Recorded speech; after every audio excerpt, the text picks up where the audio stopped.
Welcome back, ladies and gentlemen, to LCK Challenger Summer 2023. I'm Atlas, joined by Wolf here as we bring you our second match of the day. Thank you so much for waiting. It's been quite some time since we've been sat here at these desks. I mean, well, I say desk. It's not entirely confirmed that it exists. However, it does, and so do we. Yeah, that was the nicest and most polite and professional caster way you could have answered Tumber the question in chat who's casting today. Oh yeah, that's us. Hi, I'm Atlas. This is Wolf. As I said before, that hasn't changed over this last few seconds. Nope. I'll keep you updated just to make sure that we do not change. We haven't had any change of casters in I'm this Valdez. tournament yet. Whoops. Oh no. Yeah. No. Oh dear. No, back to Atlas. We're fine. That's okay. We have had certain tournaments where casters have become ill in the middle of broadcast and had to be swapped out. But in not fact, the LCK last Challengers. time I cast a challenger with Orcs, that happened. He disappeared for a little bit. He did. He just left. He came back though. He did. Thankfully, he didn't leave me on my own for absolutely forever. So, getting into our next matchup. This is kind of an exciting one. This is your favorite team, Wolf. Good old KT and Challenger. Because it has Feisty on it. And you were the Feisty believer. I was the Feisty believer. I was the KT believer. I was a little bit of a KT believer in LCK playoffs as well. But yeah. We all knew that eventually they'd let us down, but who knows what will happen. I think that it's a really good meta for LCK KT right now, but that's something we'll be talking about later on. Because in terms of challengers meta for KT, I don't know if that's actually going to be the greatest for them. I still think they're the favorites in this matchup against Guangdong tonight. And we'll see what Feisty is cooking, how good his Nico is, or if he's just going to keep playing Syndra until they ban it. Yeah, I'm sort of hoping for no Syndra because I'm like a bit of a Syndra anti, but that's okay. We got the pleasure of seeing Knight play Syndra in MSI, and that was great. He's good at that champion and stuff like that. So maybe Feisty can live up to those sorts of expectations and have one of those pop-off games. But I have a feeling that that's probably not going to be how it's going to work out. But it's time to learn or relearn about these teams. Quantum Freaks first. Lancer, Courage, Cleaver, Bull, and Andal. Yeah. Will be making their way out onto the stage. Illima not going to be playing in the first game. Yeah, Illima, he kind of eventually got phased out for Lancer. And then at the end of the season, he was in again for a second, but then it was mostly Lancer. I think Lancer is very good, but I think the standout player for me for this team has always been Courage. I think Bull in the Varus meta was very good at on-hit Varus. But we didn't always get that from him, but I thought he was one of the better players at it. I'm looking forward to seeing how this team has grown during the offseason because they were a bit of a untuned machine, you know, a little bit rough around the edges, let's say, in spring season. Yeah, well, we'll see how this team is going to go. Castle, Humbug, Feisty, Hype, and Way is going to be your KT roster. No more Rebel. The way is the way. That is the way. That is the way. We have decided. Yeah, no Mandalorian quotes here. I loved Hype last season. I actually thought he was absolutely amazing. Him and Lua were kind of the 80 carries to watch here in Challenger. Lua kind of petered off towards the end, and Hype really did step up. So really impressive stuff. Of course, you know, Pleta was also pretty good, as it turned out. Yeah, he turned out to be pretty good at the end of the day. And, you know, people always talk about it's the summer of KT. That's always the big meme. And looks like we might have some family members who believes that as well here for KT. Might be talking to somebody so they don't realize they're on camera, but some fans and or family members here in the arena. As we'll take a look at the match history between these two. Quantum Freaks did take game one. We talked about it earlier. It was a 3-game series between these two in round one. But in round two, KT was well and truly in their stride and hit the 2-0.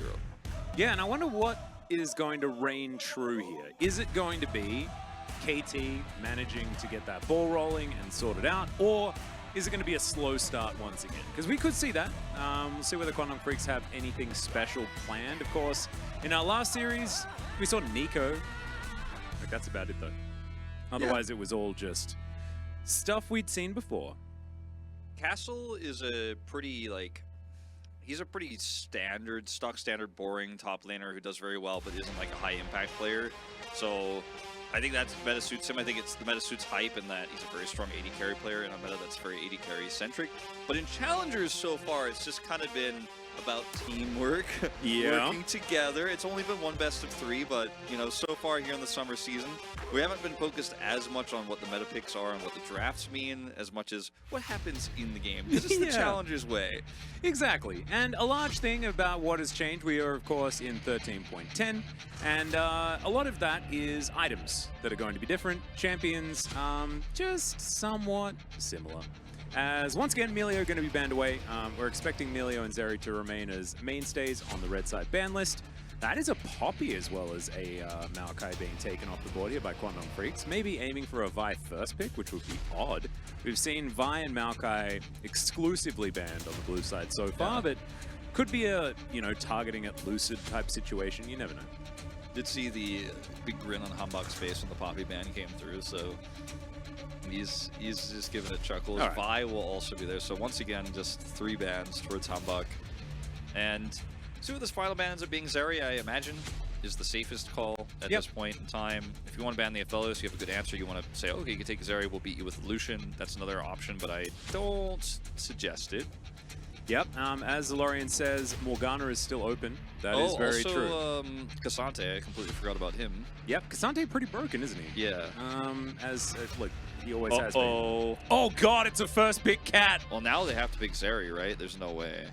Wait, so hang on. It's the new Yuumi also, by the way, chat. Yeah, but why would you pick Yuumi when you can just first pick Zeri, and then Zeri's always going to be good whether you get Yuumi or not? That's the question, isn't it? Like, I don't know what Yuumi comp they're looking for if Zeri's picked away. So now you can pick Zeri away or you pick Lucian.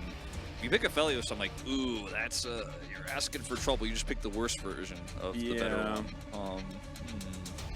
Well, I'm expecting just Sejuani Zeri, right? That should be it, right? I think that it's either that or Sejuani Lucian. Unless they don't want to pick Zeri, because they might just... Oh, okay. So it is just going to be Zeri. They're like, okay, so are you playing Zeri or what's going on? Because we can play Lulu with Aphelios and we can play Lulu with Zeri. So do you have a weird pick here, or is it just going to be Zeri Yuumi? Yeah, maybe KT were like worried about Twitch Yuumi or something crazy. They're just trying to play it safe. Is this the safer version though? Not really. No. I think. This is actually just like fighting fire with a smaller fire. Yeah. Yeah, this is we know what you're gonna do and we're not gonna do anything about it. Huh? I think there's a lot of I think it does speak to KT's confidence in their ability to play out these team fights and to execute the Zeri, but they've also now lost the Gragas, so that's one of your best options at locking down a Zeri. In terms of a top laner that's pretty safe, that can get you some good engage.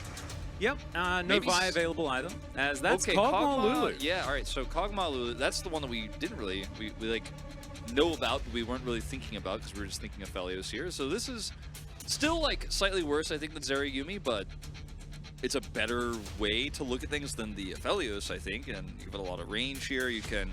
Zeri could be very slippery, but if you right-click on her, you know, that auto-attack's going to hit. It is. And Rageblade now being mythical and all that sort of cool stuff means that Kog'Maw can certainly do some fun things as the game goes on. So I'm, look, Lulu Kog'Maw, one of the better Kog'Maw lanes. Zeri Yuumi does just seem a bit too frightening at this point. But you mentioned, you know, Bull, not necessarily the same kind of weight in name value than what Hype has presented, especially last season.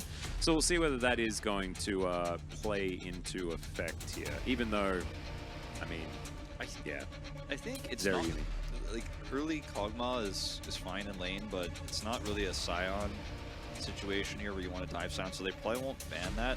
As these are just 2 comfort picks for Courage, the Lee Sin, and the Wukong. Gwen is banned instead. This is actually a really huge idea, though, which was Zalorian hinting at a potential Mordekaiser, still holding on to it as the potential flex option. It did get picked in LPL once. Yeah.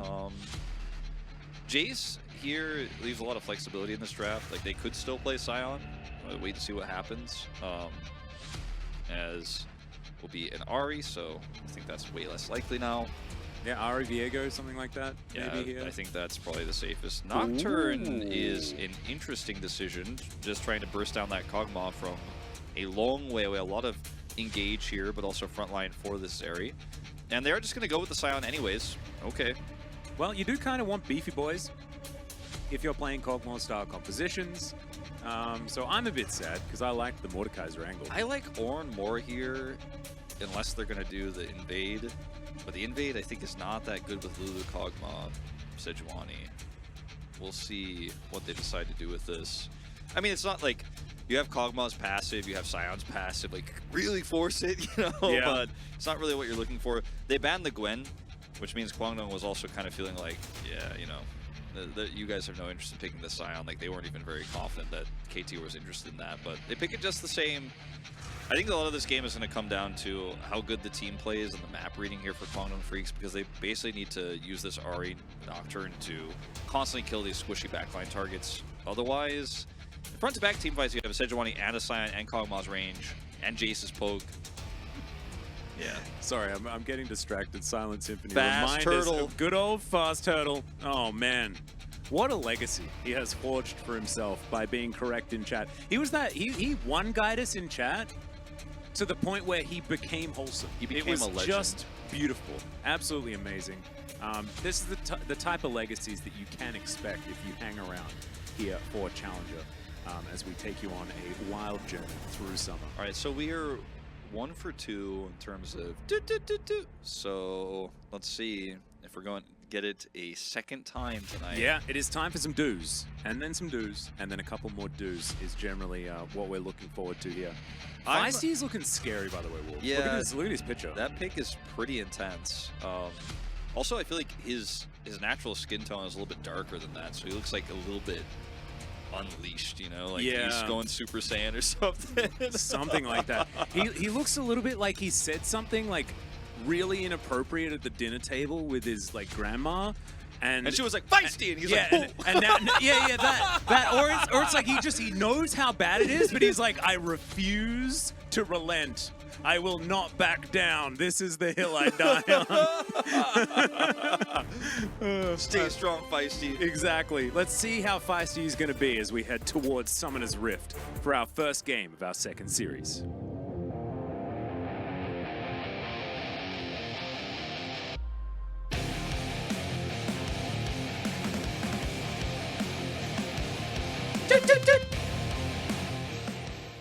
Hell yeah. I think we kind of hit it pretty well both times, too. Actually, I've been triple doing, and I think it is actually 4, but I feel the triple do. As long as you hold one of the do's a little longer, who could say? Exactly. You know? Who can say? I feel like I'm doing during the do's, you know? And that's what we really need. It's really about participation. No, precisely. And that's the kind of awards that I got the most, so I have a lot of experience with participation. Don't you guys worry. Oh, B Kog'Maw, not a huge fan. Personally, I like Jurassic. I like the Oven. The Oven Kog'Maw is pretty great. So B, Cold Kog'Maw, Cut Down Kog'Maw, not the Last Stand Kog'Maw, not My Battle Kog'Maw, Tanky not Kog'Maw. Juggermaw. Yeah, not the Prey Kog'Maw. It's all right. Ooh, look at this. Like, you got the Lumberjack Scion with his pig. It's actually kind of on theme. A bit into it. Well, we did it, Atlas. Yep. It took a really long time, but, you know, we're back to Zeri Yuumi, Lulu something. Yeah. This time it's going to be a Kog'Maw, though, so at least that is somewhat interesting.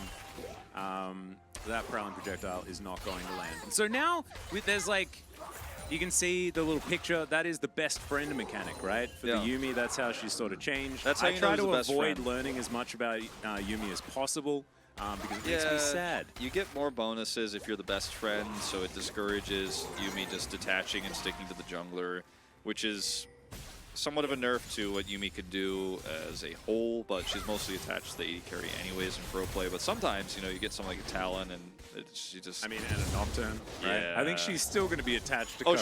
She will, but she won't be getting the same amount of value as she will when she's attached to Bull. And her ultimate also no longer roots. It just does a bunch of damage and or healing, depending on who's underneath it. There you go. And you can also do like really funny stuff with it and make it like all sneaky and whatnot, but you just want to maximize the value. Let's see how sneaky Andal's going to be in this game. You can see Hype is doing a lot of vomiting on this lane. Pressing Q, Caustic Spittle, if you would. What is it? Caustic Spittle, Void Ooze, Bioarcane Barrage, and Living Artillery. Yeah. Here we go. and then the explosion. I like the mech Cogmuskin, I don't know what it's called exactly, but where he actually has like legit an artillery type gun thing attached to his head. Yep. That's my favorite skin. That's what I use. That's the oven, isn't it? No, not it's The gun. The like you're just big robot. Yeah, you're kind of like a robot. I wouldn't call it an oven. He looks though. like an oven. He's got I mean he's got like a big mouth that looks like maybe you put pizza in there. Yeah. I could see what you mean. Yeah. He makes some mean mac and cheese though. You have no idea. Oh, to me it looks like a robo dog or something that's ready to come and kill you. Like that's what like boomers think like the AI means. Like AI, it looks like the Cogmuskin and it's bad. ChatGPT is coming for our jobs. Oh, it's a Cathian surprise. That's his best. That's yeah. What did you say it was? I just didn't say. Oh, what okay. it was. I was gonna say I don't think you said it wrong. But yeah. All right. Well, Courage is gonna come over here and take away these Raptors a little bit of action in the early game. Slight battle avoids the Duskbringer, and that is Humbug locking down his chicken camp. Love to see it. Well played. Ooh, -1. All right, pack it in. This game's over. And already, as you can see, it is a 300 gold lead for KT. This game is uncomebackable. Yeah, it's as they say. Yeah, looks like pretty much done and dusted. So, is it Freak that said that once during like an actual broadcast? Uncomebackable. That sounds like something I'd say, to be honest. Yeah, I don't know. There was someone that said it. It was probably me. Oh, what's up, T1 Chronicler? How you doing? I hope you're getting your soup. ChatGPT version of Atlas would be funny. He is canonically AI, right? Yes. Well, no, that's Chronicler. I'm not AI. Chronicler, every time he's that on sounds the like something an broadcast, AI would is say. Actually AI. An AI trying to take over the world would say something like that. I'm not an AI. Well, also, like, an AI not trying to take over the world would probably think that they're real consciousness as well. So I guess I would never know. Regardless of my intentions, I just don't know. A real person would fear the possibility that they could actually unwittingly be an AI. Exactly, right? Well, I mean, that's me. Does that confirm that I'm a person? Because, like, I'm thinking far enough to the point where maybe I am an AI? Like, I don't know. I think it makes me believe it more. Dude, I've been playing a little bit of Zeri recently, just because I'm looking for freelo, you know? Yeah. And I don't know, I just can't, I mess up the wall rides back to lane, like, every time. And then my support, like, pings me, like, why did you crash? I'm trying.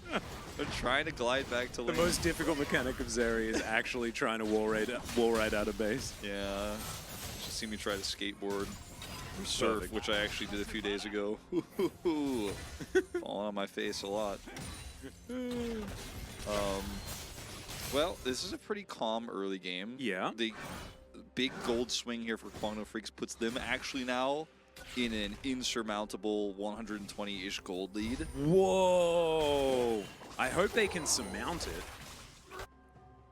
I've never used surmount like that before. Yeah. It doesn't feel like a real word when it comes out of my face. I'm already feeling like it's the 3 best of 3 day, and we're into the second one. Yeah. And it's game number 1 of said second one.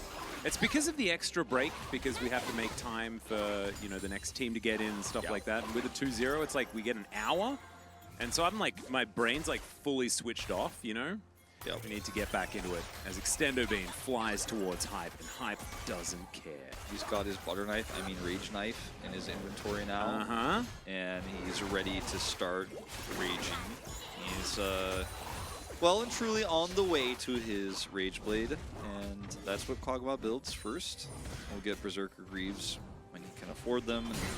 Ooh. Castle getting the knock up here. By the way, so I know we want to talk about the game and all that sort of stuff. No, it's fine. We don't have to. If we had to make a storyline for all the players on each team, right? Like, as Castle is going to get a little bit aggressive onto Lancer, just boils him up there. Going to be absolutely fine though. The Soul Furnace is reaping its rewards as he cuts down those minions. But I'm thinking that this is like Sion and Jace's farm.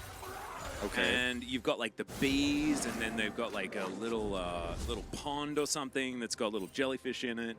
Sejuani's walking the pig. And a pig. Yeah. Between farms, they've made a sale. You know, transferring the pig over. Like maybe it's like, and like, you know, Bristle is is like the farm pig, and maybe it's like Sion and Sejuani with their son Jace or something like that.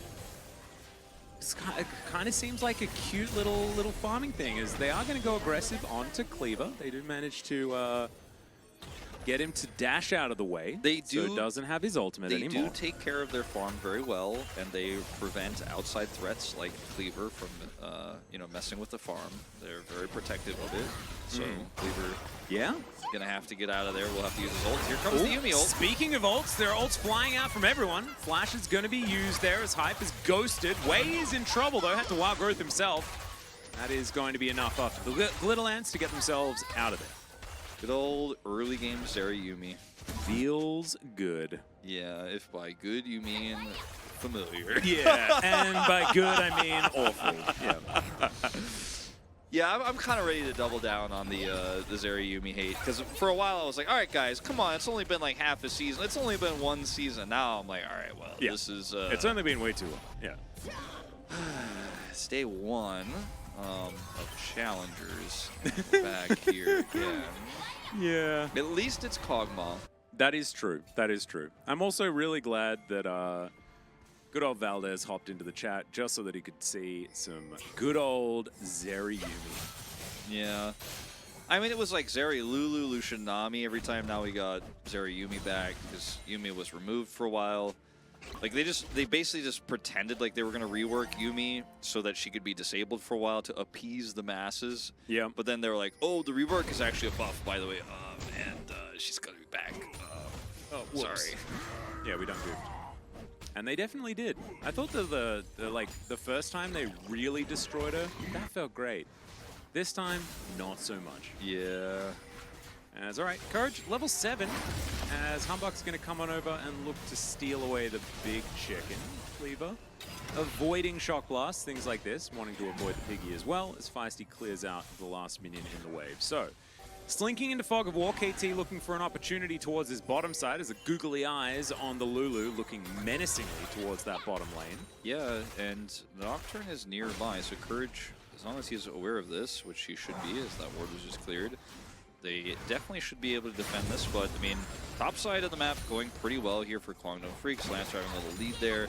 Culls completing. Okay, here we go. There's Paranoia, and that is a very dead Lulu. She didn't have flash, so that was definitely the kill. So not only did Courage know, but he also identified Humbug was gone. And look at all of the wards that KT Rolster had, and they still got caught by this because Nocturne can engage from a very long way away. So can Zeri Yuumi.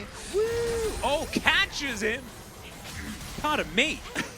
Almost died because I got caught a little bit unawares as well. But Cleaver didn't. He was totally fine, actually. And so because of that, because I like choked on my own face, Cleaver gets away. Yeah. Would have been the kill, I think, if I had have actually play-by-played. Yep. Clearly Kwangno Freaks bias caster here, saving Cleaver's life. Yeah. Well, that's just an ult in trade. No flash is expended. So still advantage Kwangno Freaks in terms of that exchange. Bottom side, kill the Lulu. Cull is done. And watch this one more time. Courage is spotted on this ward, and they run back just a little bit too slow. The Yuumi damage is real, and Kog'Maw will be able to escape over this wall. Good flash from Hype. Still losing a flash on your Kog'Maw and losing your Lulu. Picks up the pickaxe with that completed call, but it is starting to look... I'm not going to call it a Zeri moment just yet, but it's starting to look a little scary. Yeah, we're not going to certify it just yet, but it's feeling like a Nocturne moment. Like, the first Paranoia, kind of important to get some value out of that one. Now has his Stride Breaker completed. And yeah, I think Courage is going to be in a really good spot as this game goes on. This has also been the most comfortable Jace we've seen, even though it was a 2-0 for the Jace's last series. I think the early game didn't go so smoothly. And Feisty, this time around, pretty significant lead, is able to hit his Dirk early and put the pressure on the Ahri, had lane prio as a 15 CS lead, early Ghost Blade, exactly what you want to have as the Jace. So he is really, I think, KT's biggest shining light right now, and we'll see what he can do with this advantage. They're just going to give him more money here. Yep. My friend Wolf told me that Feisty is always the shining light. Yeah, that's what I believe. He's now going to get smacked in the face. That is a good old charm, as he's going to flash, but it's not going to be enough. Humbug now could be in trouble as well as Bull hops over the wall. And yes, the Rift Herald managed to get a charge, but that's the end of the good news. I'm getting KT'd early. I'm getting KT'd early. I'm just like, look at this guy. He's the only one who's doing all right. He's got a nice advantage. He's going to get some more plate money in his pocket. He's got his Ghost Blade. Yep. Not only is he killed, his flash is down here. He's losing plates, and Humbug almost goes down as well. He's going to pick up all this money at least, but that's money that's not going in Feisty's pockets. And we'll watch this again. So the timing of this Herald drop without the minion wave, a little bit awkward here. Courage once again, the initiator, and then look at that charm. Gorgeous, absolutely gorgeous. And trying to get a bit of money for the Zeri there as well, but a little bit late on that rotation. So Feisty, still ahead by about a wave. There's a Rage Blade sitting on the Cogmore as well, which is kind of cool. It's good news, yeah. Yep. How do you feel about Zeri having more movement speed? I don't know if I'm allowed to say it on the stream. I don't know if I'm allowed to say it on the stream. I don't know whether Stormrazor is even good. Like, don't you still want to get Quick Blades because it's like silly, or maybe you still want some people rush Infinity Trinity Edge or Force. Trinity Force. Yeah, it's. I mean, I think the build diversity on Zeri is pretty good, but aren't there like a million other things that you could buy that aren't Stormrazor? I think when you're trying to run Nocturne Ahri, I think Stormrazor's pretty good because you charge it up, you hit that auto, and then you speed up and you chase, and you're looking for picks. You're not really trying to front to back and just obliterate like in a longer team fight where the Trinity Force is going to be better, the Quick Blade's going to be better. So yeah, that's kind of my rationale. The old Trinity Force build. The old Trinity Force build was super good back in the day. I didn't like the shield though. Thought it was kind of boring. Hype taking a bit of damage here as in goes Humbug. Does find a knock-up onto Bull there. This is the 2-for-1 special, remember. The ulti comes down, though, and they just press Paranoia. And that means that there is nothing more that KT can do, and they just have to waste a teleport. Yep, and this is great for Cleaver. It's just like, all right, cool. Chilling in mid. I'm going to push another wave in. Feisty's like, teleportless, rushing over. We'll be able to get most of that wave. But a lot of tempo advantage right now to the side of Kwangdo Freaks. And it is Hextech Soul, so that's quite significant. We are going to have that Hextech Drake, the first one, spawning in just under a minute's time. And it looks like Kwangdo Freaks are going to try to not only take the Drake with the bottom prior they have, but also try to greed the Herald too. And I think they might actually just get both. Look at the gold leads here across the board. Yeah. Both of our series in game one, we're like, oh yeah, we have a clear favorite here. And then the early game goes very wrong.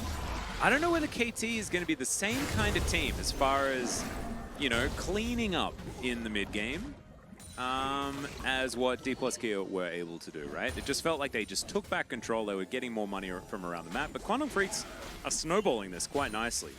Yeah, I think they're playing the Nocturne comp really well and finding isolated targets. And if you can make that happen consistently from ahead, it's much easier to hold on to a lead than what we saw, obviously, in the previous series. For the Sandbox comp, where they were not all on the same page, and those engages need to be really crisp, and they were not.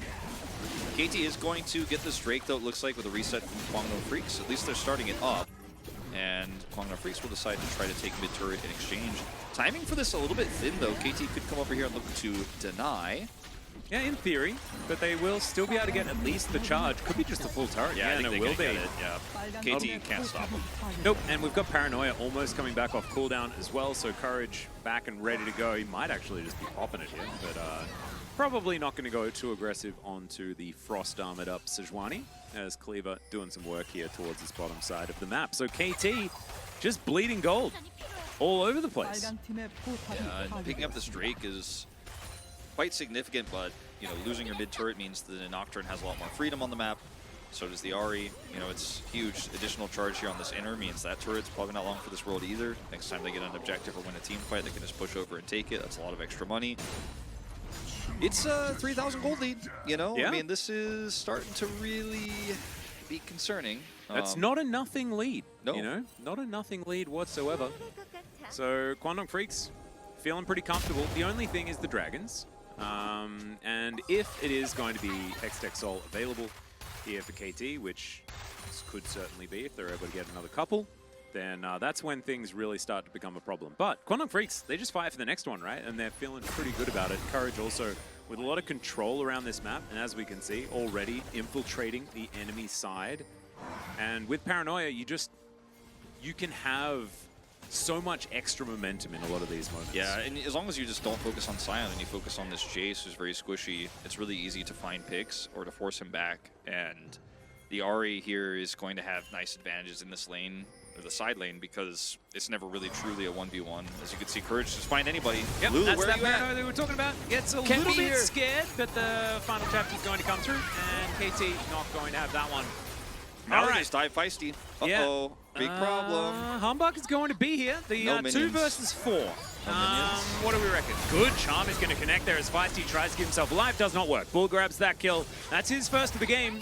And it looks like Quantum Freak's kind of just toying with them right now. Yeah, I mean, there wasn't a wave there, but they had enough damage, and with a good charm there, it's going to connect, and that's going to be a turret too.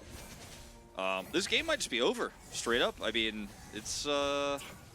They gave Zeri over, but that really wasn't the issue in this case. It has certainly been the Nocturne Ahri. Oh, yeah. And, I mean, the Yuumi has also been pretty problematic in a lot of these skirmishes, but Runins is done here second for Bull. He can do a ton of damage in this upcoming team fight for the Dragon we were talking about that's so critical as Blue Trinket spots him out. That is the end of Lulu. She's just trying to set up a control ward. She knows the dive is coming. Like, Wei is very wise to this, but this is the problem with running a Jace into a comp like this. You're like, oh, I just can't survive. I'm not tanky at all. Sion's on the bottom part of the map. So these champions are just so vulnerable. And Hambak couldn't get there fast enough to help out either of those situations. So 2 kills plus that turret.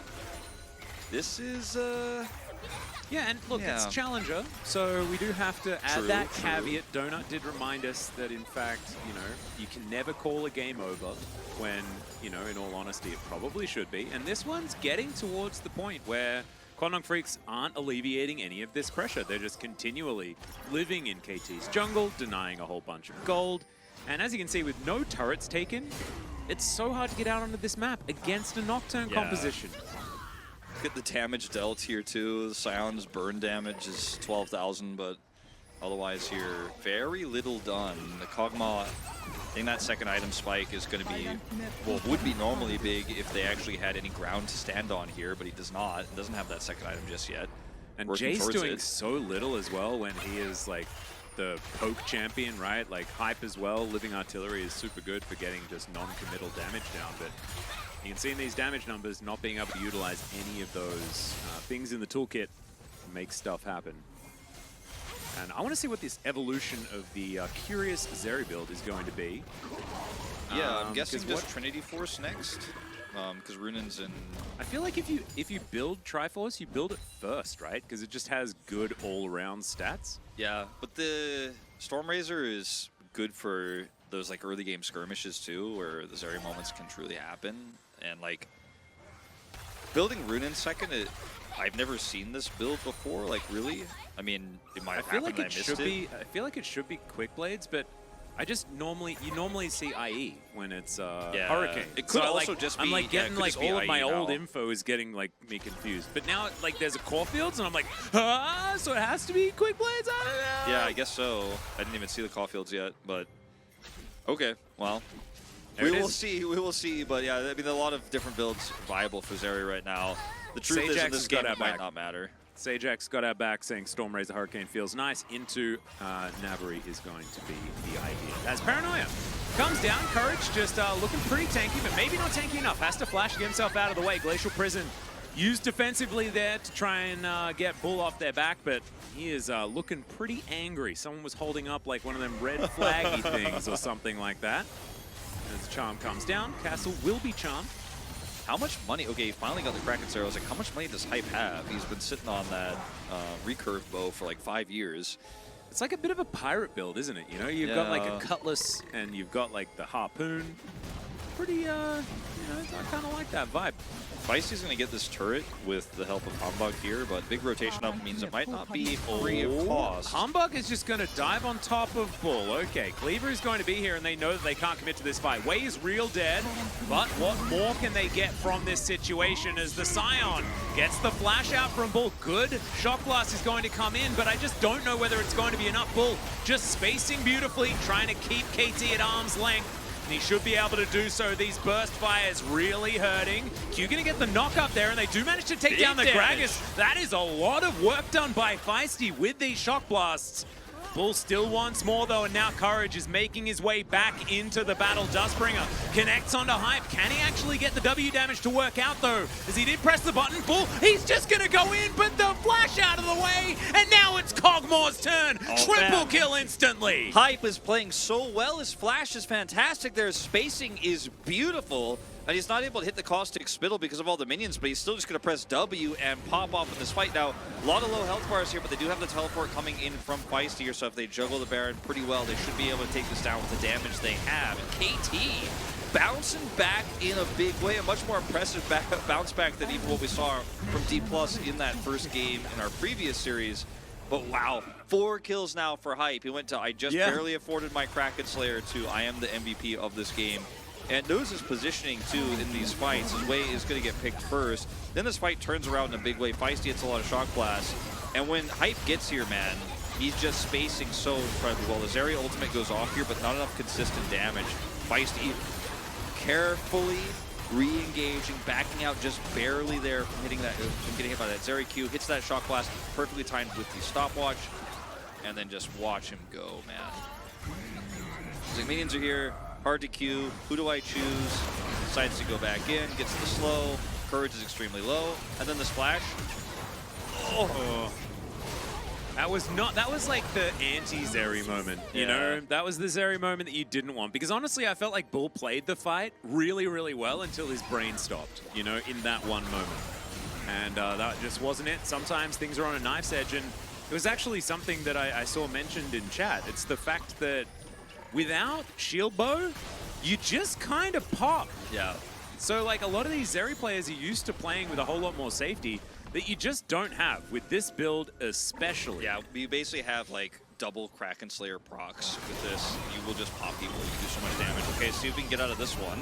Yeah, final chapter coming down. Not exactly getting a lot of value though. Fully charged Q is going to connect there as Lance is trying his best to get out of here. This turret, not long for the world, is now Lance on the living artillery will do it. Execute damage going to help out there as Cleaver also taking a lot. Humbug diving forward.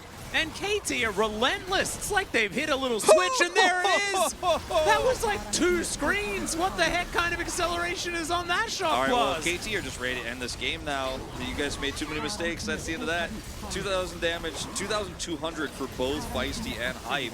They are going to back away here. Baron only up for another minute, but the damage is real. It looked very dangerous here for Hype at first, but then the re-engage is actually beautiful. And the Wild Growth saves him, and he just presses W and walks back in, and then they part like the Red Sea here. Well played, but you're just getting chased down at this point. The slow comes through here from the Kog'Maw. Hangbok makes it happen with the flash, and then watch the shock blast. Oh! Boom, did him dirty, man. Yeah. But also with that build, maybe he just dies. Maybe he's just dead as well. Like, you don't know. Yeah, maybe. Oh man, well, there is, the cliff that Quantum Freaks have fallen off, and it's so sad. They had so much control. They were playing so well, and then Zeri flashed. And then the game was over. That's exactly what it feels like, right? And this really makes me, like, I now understand why everyone's like, why not just build Trinity Force? Because you get that little bit of extra buffered health, right? Like, you have a little bit more safety. With that particular build. I don't know whether it's quite going to be enough or whether it would have saved him from, you know, flashing into the enemy team. But he does have quick blades now. But look at that Hurricane as well as Kraken Slayer and the Rage Blade. My God. And Stopwatch. Yeah, he's just not going to die, and he does a lot of damage to the whole team. And their only tank is the Gragas, which is obviously fairly tanky with the Jack Show's Sunfire build, but once he's down, which he has CC to contend with, right? And the Scion and the Sejuani. Like, the front to back here is so easy for KT. When he's dead, basically Kog'Maw just clicks on people and they die. And same also, with like, but also he clicks on the Gragas and he dies, right? Because he's so good at burning through tanks just because he's Kog'Maw. Yeah, exactly. Works out very nicely. As okay, there's the layering of CC, and Ari cannot play the game. Bull might be under the same threat as. Oh my god! This Cogmore damage is revolting! Oh. Alright, pack it up. This is just it. Hype gets the wild growth, and now he's just going to run down that mid lane and try and finish this one off. There is a cat, but Courage, I don't think he's going to be able to offer anything, and Feisty is just chasing them down, trying to stop them from getting back to their base to defend, and KT, they come alive! They really do, and Hype, once again, on these late game AD carries, if he gets the opportunity, he is going to deliver, and looked a little bit rough around the edges in the early game, but once Hype gets 2 items, wins that team fight in the top lane, he is unstoppable, and you know, as much as we did see the Wei do to keep him alive, as much as we did see some pretty good Jace plays here, it's definitely going to be a Hype vote for me. His damage was insane. His positioning, his spacing was very good. I think I might have to put one in for Feisty.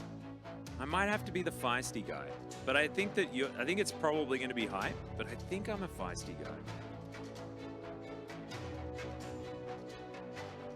I put mine in for Hype, but I mean, I think both are fine choices. I'm okay with splitting that one because I felt like they were both really good this game. Wei had few, you know, trip-ups. I think his ults were a little bit early. Like, he did keep the Kog'Maw alive a lot, but there were a lot of mistakes too, so I think he's not really in the conversation for me. I thought about it, and I was like, nah. Yeah.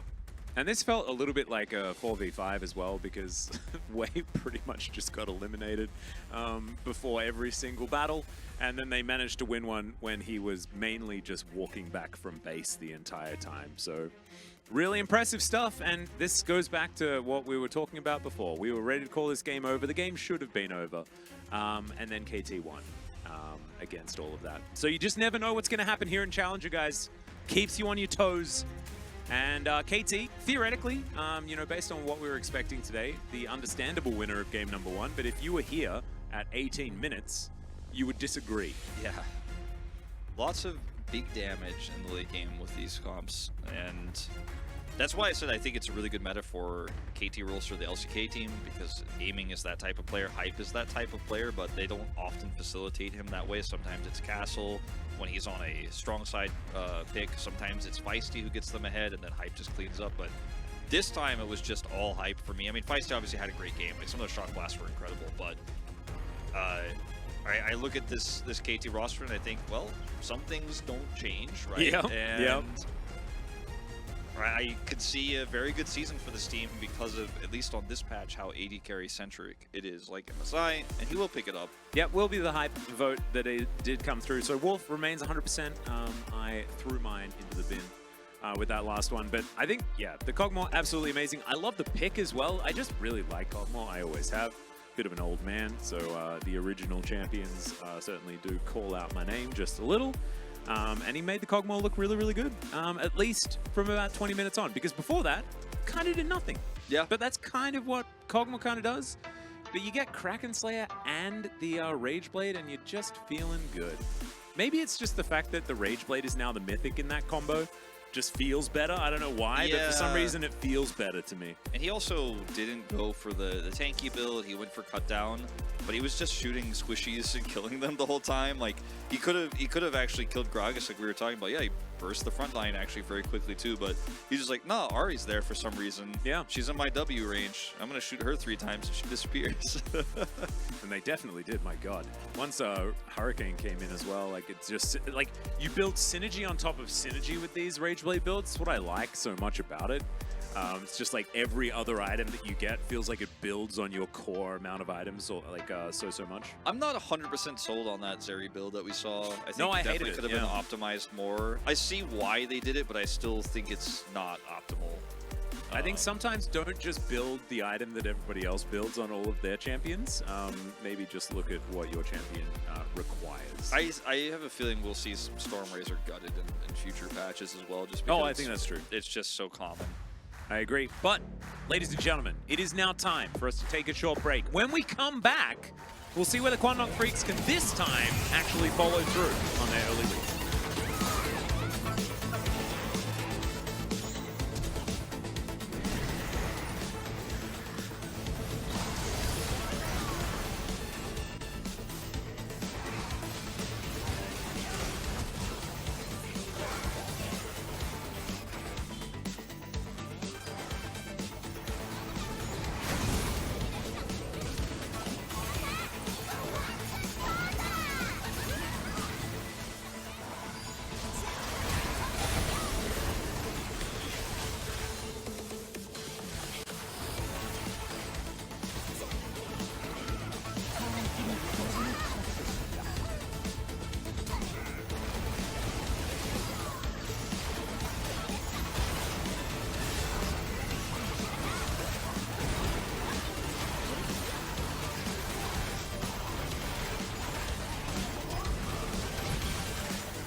Welcome back, ladies and gentlemen, to LCK Challenger 2023 Summer. I'm Atlas, this is Wolf, and we're here for game number 2. Quantum Freaks wanting to try and bounce back by winning a game and then losing in the end to KT, who just bided their time and then clicked on heads with a Cogmore that obliterated everyone. For Cog. Yeah. And the T stands for train. Cog champ. Yeah. Cog champ. Yeah. Cog T Trollster. The KOG, the cog of the game. Yeah, yeah. I don't know, I'm just... Hype was pretty good. He was pretty good. Sup, Valdez? How you doing? We're not AI.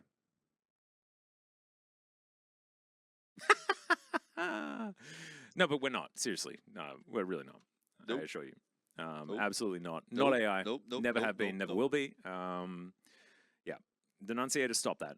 The cog was disgusting after 20 minutes. Yeah, literally 20 minutes hit, and then they couldn't do anything throughout the rest of the game. And I kind of thought that the whole thing was kind of working, but then the Zeri build kind of sucked and just didn't quite work out. So we got to see a Yuumi lose. We did, and a Zeri lose. It's a big good. Guangdong selected blue side. Surprising. Unsurprising, I'd say. Are we going to see...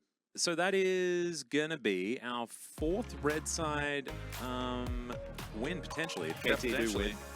They will be winning in a perfect fashion instead of in a castle, because they are switching their top laners. Don't be alarmed by this. As Wolf reminded me in the break, it is just a thing. Yeah, for some reason, I mean, obviously we all cast together, but mostly Valdez and I cast together last season, and we cast a lot of KT games, and it was like, every game it's either perfect in Castle or swapping our way in Rebel. So now that the Rebel is gone, he's moved on to, you know, another region, and we miss him very much. It's time for the perfect Castle swaps to come through. KT just likes to do this. They want to get their players as much game time as possible. And both of the players are very good, and actually neither player is specifically stronger than the other one, in my opinion. I think they're very similar in strength. Yeah, I'd agree. And they also, they both played a heck of a lot of Cassante last season because, of course, everyone was kind of playing Cassante, but they do have slightly varied champion pools as well. As we hop into the draft here, and it is going to be, once again, the Maokai taken away. What was it? It was Maokai and... Jungle bans, right? X-Jungle and then Poppy. By Poppy, yeah. Yeah, and then Emilio will be then followed up with not a Zeri ban, right? Because they had to ban Cassante. This is looking familiar. It is indeed. Maybe just ban Zeri instead, and even though you beat it, because it was kind of problematic. It was a little bit problematic in the early points of the game. And also, like, maybe they learn how to build her, like, halfway through. And then they could be in for a bit of a surprise. Because, you know, Trinity Force, Titanic Hydra, a little bit more difficult to get through than just sandpaper, which is what she seemed to be made of last time. I think it's just going to be the same bans into Yuumi first pick into... This could be even worse for Guangdong Freaks, because if KT don't mess up the early game this time, it could go even worse. So yeah, we're running it back. We're running it back. Well, I'm not sure whether this is exactly... I mean, theoretically, Quantum Freaks did win the game until they lost, right? So if they had have just not flashed into 4 people as Zeri, then maybe things would have been okay. I would love if KT just picked Zeri here, though. They're just like, nah, we're doing it different. No, I said Zeri. I said Zeri. I like this less than the Cogmore. Yeah, me too. This is what we thought was going to happen in game 1, and we were like, ooh, this is bad. This is worrying. Yeah. But then we forgot about Cogmore. They're like, oh yeah, this is okay. This is like less okay, I feel like. No, I'm very confused. So, same composition here from Guangdong Freaks and KT. Just gonna pick Lulu here now. Yeah, they will pick Lulu. Or ooh, okay. What? All right. Thresh instead. Kind of okay with it. Do they ban something? Well, they don't necessarily need to ban the Nocturne now with Thresh adding that extra little bit of safety, but I assume a Nocturne ban could come through here. Yeah, I think this is going to be a little bit trickier than the last game. Even with the Thresh that you mentioned, like...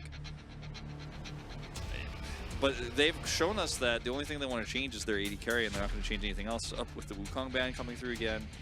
Okay, they did it. They agree with you. Yeah, good. I like this.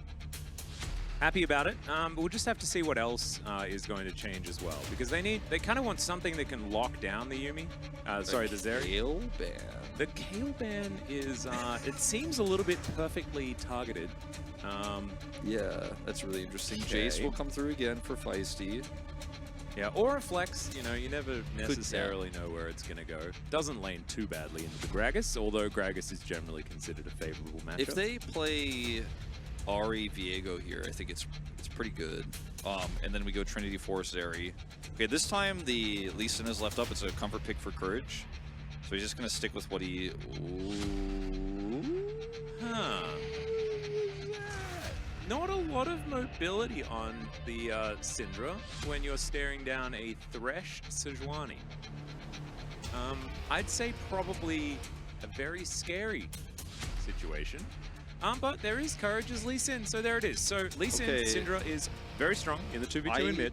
Wonder if they just pick another mage here in mid now, KT, and okay, they're gonna say no, we're playing the Jax that I was talking about in game 1 into the Gragas for Thanatos. Perfect is a pretty good Jax player. Very difficult to get huge advantages here, but you have a really nice split push win condition that Kwangdong Freaks do not have, because you're laning against either the Syndra or the Gragas later on, so it's very difficult for Kwangdong to side lane ever. Yep, although the lane matchup's really good. Yeah, the early game is very good for Kwangdong, yeah, for sure. So but we saw that didn't matter, did it, Wolf? Yeah, no. All right, well, I think this is slightly better for Kwangdong in terms of where their lanes start out, but how they end up is what I'm mostly worried about. Similar to last game, we didn't know that's exactly how it was going to go, but it did work out that way. Yep. I don't like the Aphelios as much as the Kog'Maw, but we'll see how Hype plays it, because he's a very good Aphelios player, as everybody knows who's been watching Challengers. His positioning, his late game team fighting is amazing. Bull has been a great Varus player, but in terms of performing in late game team fights and making the super plays, as we call it in Korea, he has not found the same amount of success. So I see what you did there. Yeah, I'm a little bit concerned. Feisty also very familiar with Syndra. It is his main pick, so I'm imagining that he's going to have a pretty good time in the laning phase, because he's going to know how to play against Cleaver. I don't think he's going to have to build like a Hex Drink or anything like that. I think he'll be totally fine. Might get some early Merc Treads, but that's about it. And I don't think he even necessarily has to. He probably just rushes Ghostblade again. Feels good about himself. Yep. Feisty still hard committing to saying that he didn't like his auntie's peas. He's like, I don't like them, Auntie Jane. Staring her down, unrelenting. He will not eat them. Not those peas. No, no, no. Not happening. Not happening at all. Perfect in this profile picture looks like he could be Chovy's brother. Hey, true. By the way, there's a picture that that Arnold just recently tweeted. It looks like he took a picture alongside Chobra's dad. You should have a look at it. It's so funny. I want to have a peek. This is a bit of an in-joke, guys. I probably shouldn't be talking about it on air, but if you know William from Valorant, it's just actually so true. Very, very funny. Anyway, Kwangdong Freaks. Similar draft to last time around. The top side of the map has changed in the jungle and mid lane position, and KT have decided that they don't want any more range. Which I think is a little bit sad, given the fact that the Kog'Maw was so powerful when Zeri wasn't able to actually hit him without getting into W range. I couldn't find it. Oh, you couldn't find it? Yeah. I'll show it to you. It's totally fine. I thought I scrolled down too hard, so I was like, I must have missed Well, it. we're getting ready to do. I can. I think Bull gets one more chance with this Zeri, you know? I mean, he got Zeri twice, and I think the fact that it wasn't banned twice in a row means KT has a lack of confidence in his Zeri. They probably feel a lot better about that as well after game 1. So, see if the build changes here. And KT Rolster looking to go for a 2-0 bang here. Oh yeah, oh my god. What? It is Chopra's dad. Right? What?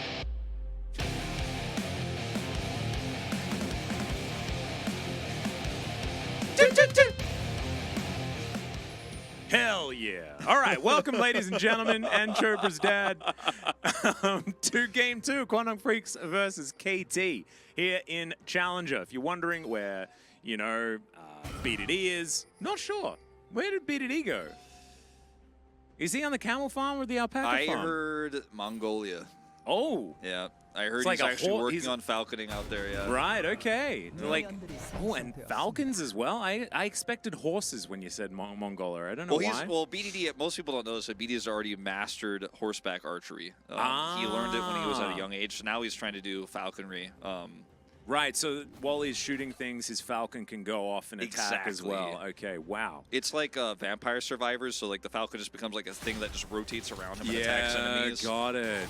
And he can upgrade it every time he gets enough experience. And if you like get the other one of the opposing color, then like you can combine it to make it even bigger. Yeah. Like when you get your other falcon, that's actually super dope. Well, someone said I thought BD was in LCK. He is, but when he's not, he's in Mongolia. Yeah.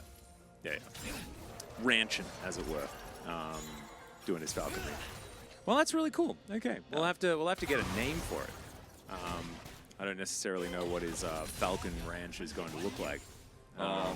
Falcon Avery, falcon. I think he has an acronym for it. BDD. It's like bird. I don't know. What else to say? Bird.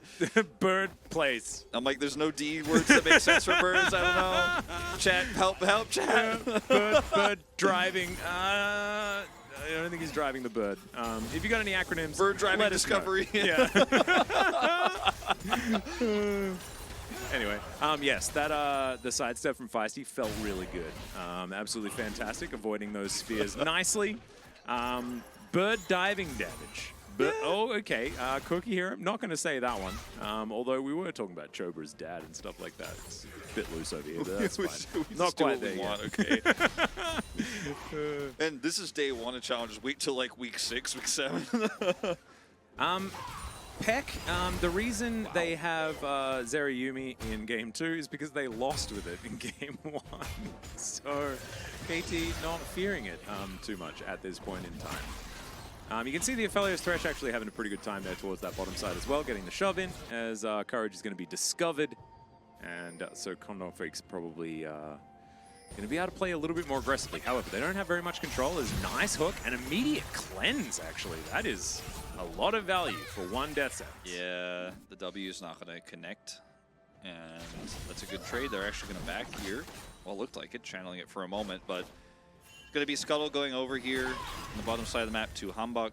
Courage, see what he ends up doing here on the top side. I think it's not going to be a double Scuttle. He's just going to take blue buff. Yep, that's what's happening. So they do the full clears. Thought maybe he'd try to make a play on Syndra, try to grab a flash, and then look for a double Scuttle play because they got top prio. But he's just going to play it safe and clear. Yep. Needs to get that blue buff. And as we can see, so far, KT just biding their time. That's a great scatter from Cleaver, as Feisty is already down very low in this lane. Obviously, after being able to avoid a few of those spheres in the early stages, he got hit by a couple as the game went on. Yeah, Cleaver started doing some serious work with his... Okay, hold on. All right, Courage. Okay. He's diving forward, doesn't find the Q, is now Humbug! He's gonna get into position, Cleaver gets out of the turret range though, is now Courage trying to grab onto them, gets booped away. Now KT will survive the attempted gank there, and they get the flash out of the mid laner. However, they had to burn both of their flashes in exchange. That was actually really interesting, the amount of turret aggro that Cleaver held. Is Humbug here actually looking to stay his ground. Feisty, it's level 5 and a little bit of mana. This is scary business. Feisty, man. Oh my god. Yeah, Feisty, please just go home. Just time to go home. You did manage to deal with the minion wave. That is absolutely fine. As we're just trying to pull around the big raptor as much as we possibly can. Teleport back here from Feisty, he should be all right. And as we can see, Humbug is going to get control of his own jungle. Hook barely missing. Oh man, needs one extra link in that chain, I think, as now we're gonna have a look at the replay. That's a really good flash there from Feisty. Cleaver takes the extra turret shot here. Hambak also flashes forward here, but Cleaver is able to get over the wall, avoids that stun. And then we see Feisty hits level 5 and all that, and he's like, I'm gonna hold my ground. He does have to back away eventually. We don't have to watch that whole replay, thankfully. There's a whole lot of scary moments, but not actually leading to any kills. Down here, this continues to be very Aphelios dominated. Zeri is having a hard time. 15 CS down, lost the cleanse early. Perfect is also having a hard time, as we predicted. Yeah, the body slam is going to come through, but not a lot of counter-strike value is going to ensue afterwards, and so Lancer is going to push Perfect out of here. teleport available, so it can be used just to get him back into this lane. And sad Yuumi, because Lancer lost his friend. You know, he just had someone to play with up there, but no longer does. A little bit of a sad moment there for the Gragas, but I think he'll be all right as we continue further on into this game. There's something that I was going to say. It's completely skipped my mind. It's gone. Yeah, I was like waiting. I'm like, he was going to say something. Yeah, I was. It's gone. It's gone now. Usually, when I'm on a cast with somebody, I usually don't go. So what were you going to say? Because sometimes I forget, and then it just puts them on the spot. But luckily, you admitted to it, so I just got to kind of like. I will always. Don't you worry. I've always got your back. I'm like, all right. Courage, unaware. It's okay. What was it? It was important. I feel like it was important. As that Counter-Strike is going to work out quite nicely here. It's perfect. Remember has does actually have the back advantage. As you can see, Lancer still has his teleport available. And Lost Chapter now in his back pocket. Perfect going to move down, grab himself some of these, but it's not going to be for free as the Lee Sin is going to catch up to him. Nice little safeguard over to that control ward. As Perfect going to get onto the ward with his leap strike. And we'll be able to get out to safety. The Q almost sealing his fate, but not going to do so as Humbug going to get to work on this dragon. I thought that was a really cool play from Perfect. Come over there, you get the honey fruit. You can also scout the Rift Herald at the same time, know where Courage is. If he's not there, you can make a play for top side. If he is there, then you make a play for the Drake here, bottom side with the bottom prio you have. So risky play, like you almost had the flash there, does have a ward to hop onto and does get away. Looked really scary for him, but I think the decision making there is quite wise because it allows his team to grab this Drake here bottom side. And if he dies there, then it's not worth it, but I was able to escape death and won't really lose a whole lot of farm for it because he had control of top side. Lancer still hasn't teleported. Nope. It's going to be unleashed in 2 minutes on this hatch. Just hanging out, having a great time. His way in position to try and get a hook off. But looks like Bull's not going to offer him that and has to poke his head out to avoid the extendo beam. And this is just, you know, Hype and Wei having a great time. The Kog'Maw doesn't have as much staying power on the bottom side, and I feel like with this particular 2v2 matchup, Hype and Wei can really kind of assert their dominance. Yeah. We know that this is a bottom lane that has found so much more success than what Bull and Andal have put out before. You've actually casted way more of the Quantum Freaks Challenger games than I have, by the way. I think I casted 1. Like, just with how the schedule worked out. Is now Cleaver going to avoid the Glacial Prison? Humbug needs some lessons from Lucid, I think. Yeah, if that hits, this is a totally different scenario, but it goes wide. And yeah, the team for me last season was Gen.G. I think I cast them literally 1 time. I'll cast them at least this time, today, for their first game, so I'm already kind of on track to break the record, but I think I also cast them only once. Just happened that way. Ooh, BDD Bird Discipline Disciple? Ooh! That ain't a bad one. That's a good one. I'm kind of down. Heck yeah. Now find what it would be in Mongolian. Ooh, can I ban this guy forever? I can do that, right? Yes. Yeah. Or you could do it like Valdez and ban them for 87,000 minutes. Is that like 14 days? I don't know how long it is. I just saw 1.2 million? 1.2 million seconds. There you go. There we go. That's a lot of seconds. I'm kind of into it. All right, that's my new meta. Normally it's just permaban, but I'm kind of into the... All right. Counting them down. Mm-hmm. That's 1. That's my first of the season. There we go. Love to see it. Hey, in 10 minutes, it's only going to be 1,209,000 seconds. Yeah, that's true. It's true. Those seconds are going to tick down. His Hype is in trouble. He's going to get taken out there. First blood going to the Zeri. Great hook to come through here from Wei, but the turret loses interest. Oh, that is not what you wanted to see, is this control ward. Wei trying to get rid of it. You can see they're desperately trying to get Humbug down here, but it looks like Quantum Freaks will allow the Thresh to survive just for now. Humbug doesn't have ult, so he can't even try to send out a Hail Mary here to try to turn anything around. Not that it would work anyways with the health here of Bull, but very nicely timed here by the side of Quantum Freaks, coming over with Courage. Blast Cone's in. Hype takes so much damage actually just before Lee Sin even gets here, and even with the play there from Wei, it's not enough. Flash gets him out of the turret aggro before the death sentence hits. That's actually pretty sick. And it also, the turret aggro went onto Bull there as well, so even if like the minion died or something, like it wasn't actually going to work out. As now Lancer is possibly just dead. Okay, there's the Flash Leap Strike. And another couple of autos are going to do it. Perfect. Yeah, he's got enough, and that is an empower for the kill. So a solo onto Lancer, who I think just like was feeling himself a bit more than he probably should have. Yeah. Talk about turrets not losing interest. That one did a lot of damage to him. I mean, Lancer lost interest in being alive, I think. That's actually going to be at least a plate here for Perfect, maybe two, because he has Demolish. Not going to stick around for too much longer. Out of mana, just wants to get a back timing here. Yep. And you're like, I'm imagining Castle backstage is like, oh, what? Like, Perfect gets a solo kill? That's not a real solo kill. Come on, man, you know? Yeah. Hambach is over here. Bull, nice sidestep. He actually should get out of here. Yeah, they wanted to get the cleanse, but they're not going to be able to as Courage comes back down. Hook barely missing. Once again, skimming the backside of Bull. Courage not going to be able to find his way into this one. They do find there is a ward in this brush. Courage not going to take that Q, I don't think. As the Extendo Beam doing a little bit of damage there to Hype. Looks like they're standing their ground. There's 3v3. Mid lane is still just laning as the hook is going to connect there, and Courage is just dead. It's a great knock-up as now Bull's trying to get out of here, but turns it on its head. Hambach taking a lot of damage. There's no Lantern, he has to flash, and now it's just Bull. One man with a cat, and he's going to be able to take down the pig. It's a menagerie up in here. Is Hype going to be able to get out of there? But Extendo Beam attempt to, you knew it was coming, but they're just out of range. And that was really well played initially here by the side of KT Rolster, because you have the first hook misses, but then when Hambach's ult connects, you know you have that guaranteed connect. And watch this again.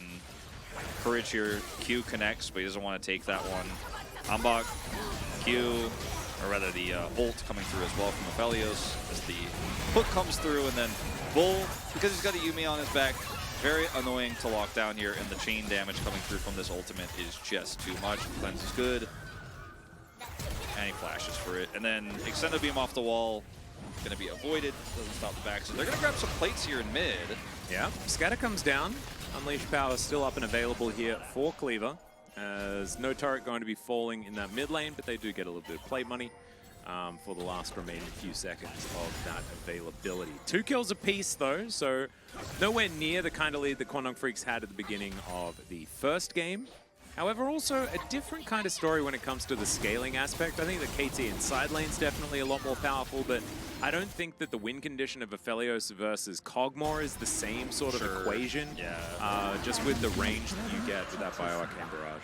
It's also Trinity Force this time for the Zeri, you know, building what we expect, or at least I was really expecting to see in the previous game, and then Stormrazor came out, and it was straight into Hurricane second, and the spike came much later, and the play didn't really back it up. In this game, she's going to be more relevant here in the mid-game, and the stats are going to stack up.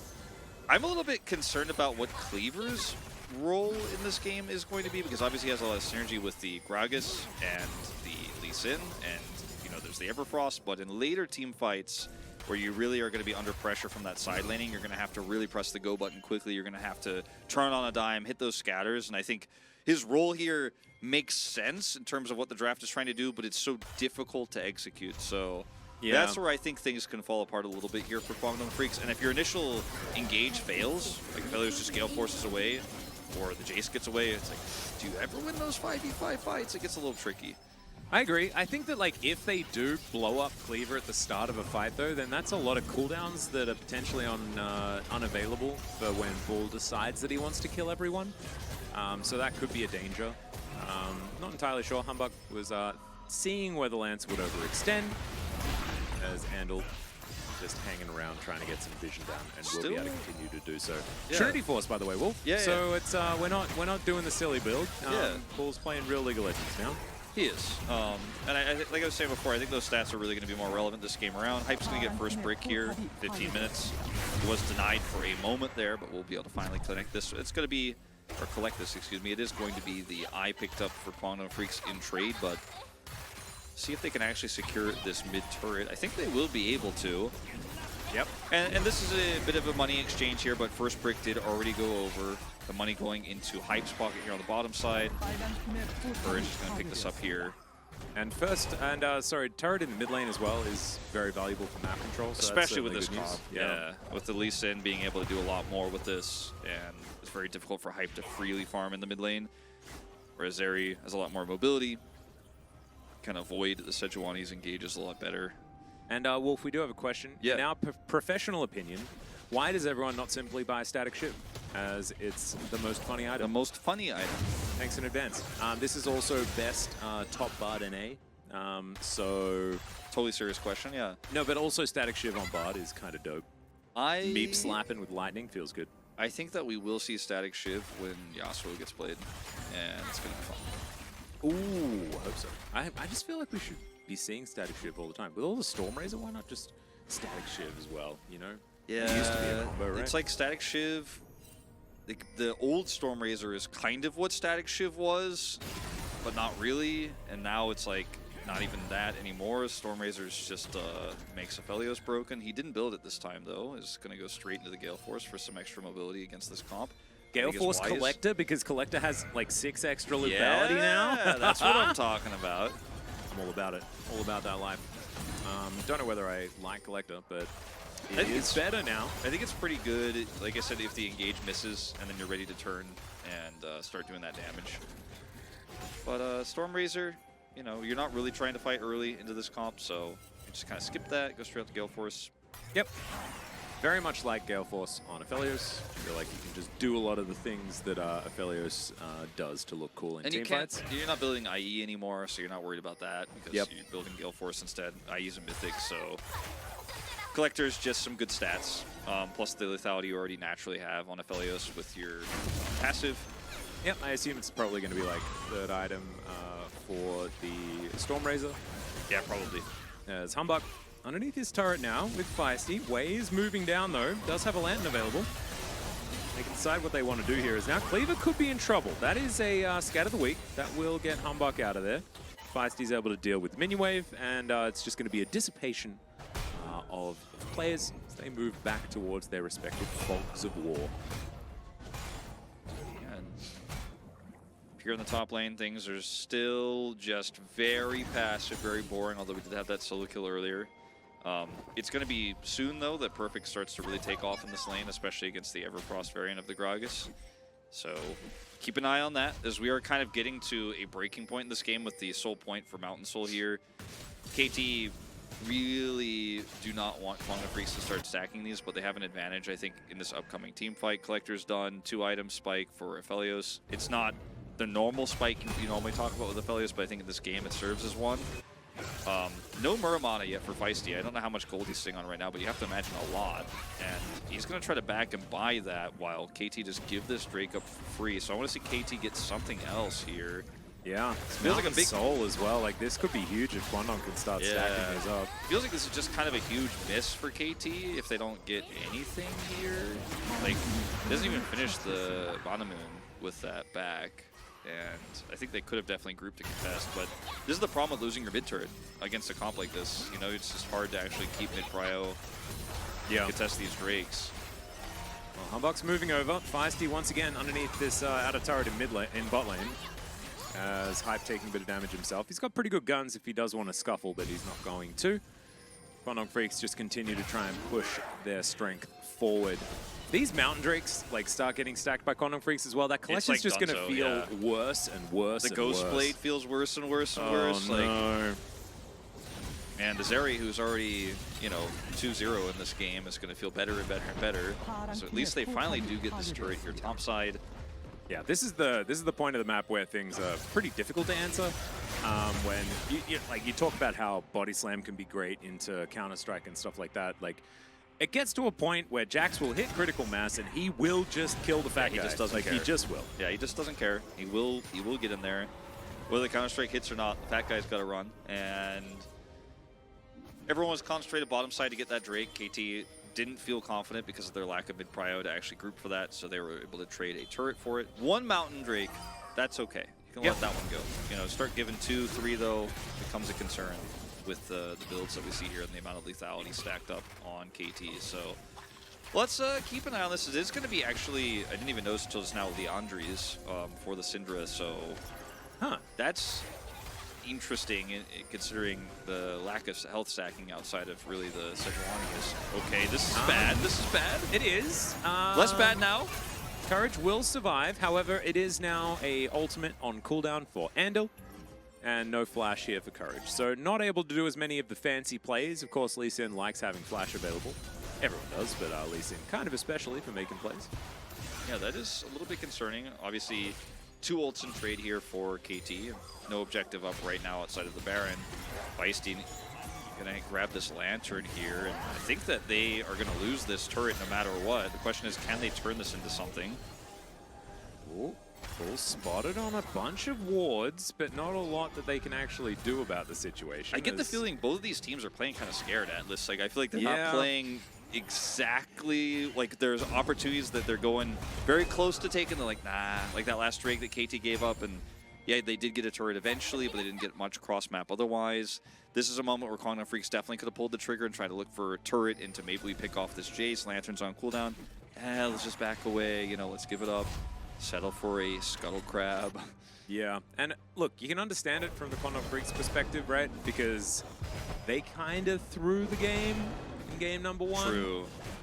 Whereas on KT side, they are also kind of chilled because they win sides, right? So theoretically, you have a 4-1 win condition in the late game, assuming Bull doesn't get completely out of control. So if they just believe in Hype being better than Bull, which I think you could understand, then there is a very real reason to just bide your time, wait for Hype to hit quite a few items, and then go to town. I just thought that when we saw the Collector that maybe they'd go for some more skirmishes and fights, right? Because you want to kind of start utilizing that while it's still more relevant. And now you got to deal with Hullbreaker Jax because that's ready. It's 2 item done. The second item is done and is going to make him an even bigger threat. Besides, not only the Gragas is full. Where are you going? Okay, he's going to cleanse, but he's still really dead.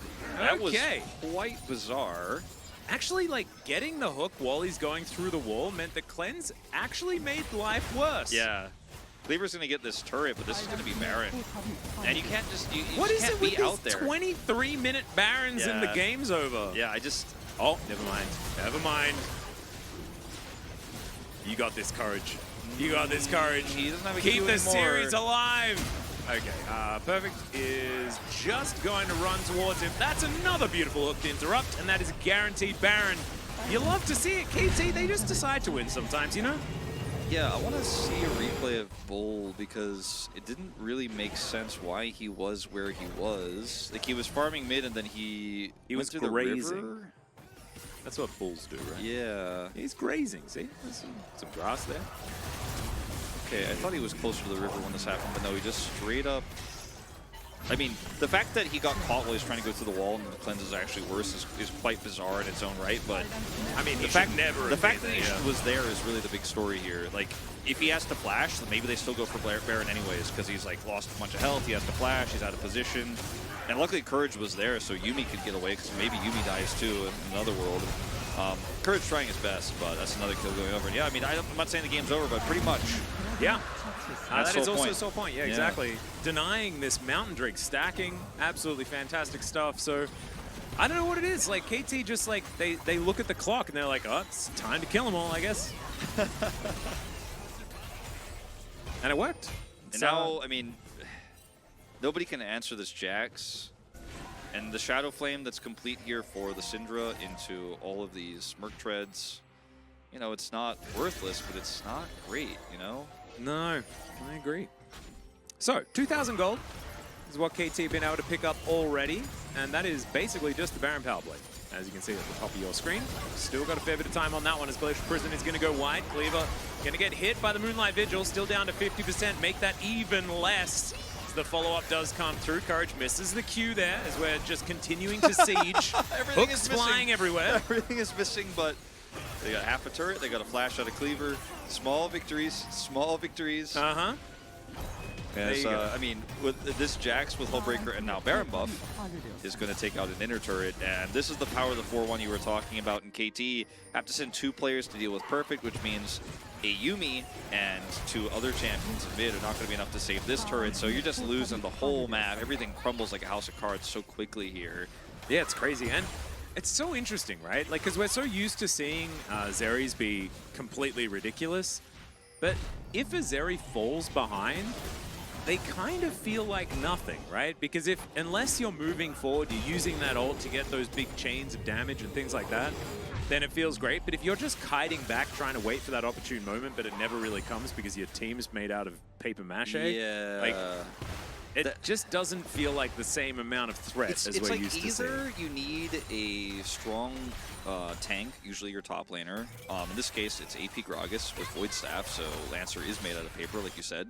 Yeah. Or you need some sort of constant aggression, some sort of tempo-based control on the map to where your opponents are kind of always kiting back for a different reason. It's like a pseudo tank in its aggression and its pick potential, so that allows you to move forward. But in this case, because they lost tempo after that one big mistake from Bull, that's it. Like, they don't have any control of the map. They can't threaten picks. They don't have vision control, so Zeri is just playing scared, can't realistically do damage. And I think even though she had a great start to this game, picked up those early 2 kills, I think her damage total at the end of the game, whether they win or lose, is going to be very low compared to what we're used to just because she's had so few opportunities. Yep.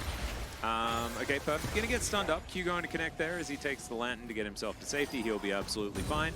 To answer the question about Stormrazor, yes, Hype should build one, but there's been one too many Stormrazors in this series so far. And so the quota for Stormrazors is just a little bit low, and Boris ran out. Yeah, I don't Because he just didn't expect Zeri to build one, right? Because that's dumb. Yeah, I also don't really like Bloodthirster here very much. In the case of Bloodthirster? Yeah, Huge. old Bloodthirster, Love huge. But new Bloodthirster is kind of like, I mean, you're not really going to be healing through poke damage. I mean, with the huge shield that you get by being a Felios, you kind of guarantee the permanent AD. True. You know? That's true. It's kind of good. But I just think that Stormrazor's kind of broken on the champion, so that would have been really nice to see. I think at this an opportunity, point, but I think Lord Doms needs to come in. Yeah, I think Lord Doms is probably what you want as your final item here. But I think at this point, like, it doesn't really matter what you do as long as you're building items that have attack stats on them, because this game is looking pretty rough. Now, we have seen Miracle comebacks and challengers before. And there is a 3-item Zeri. Yeah. She's got a Titanic Hydra as well. That's scary. Zhonya's also done for Lancer, so he can frontline a little bit more effectively, one could say. He's still not going to be able to deal with Perfect. He's got 3 items. Black Cleaver now completed alongside of the Hammer. He's got like so many different weapons and things like that. Ardent Sensor is pretty big here for Andil because of what it's going to do for the Zeri in these upcoming fights. So, True.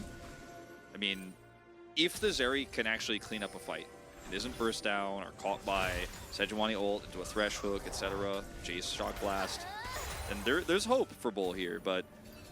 And I hate to say it, and it has been true so far in 1.5 of these games. Like, he hasn't been very clutch, you know? He hasn't been the guy who's going to do it for you. He's definitely not doing what Hype did in Game 1.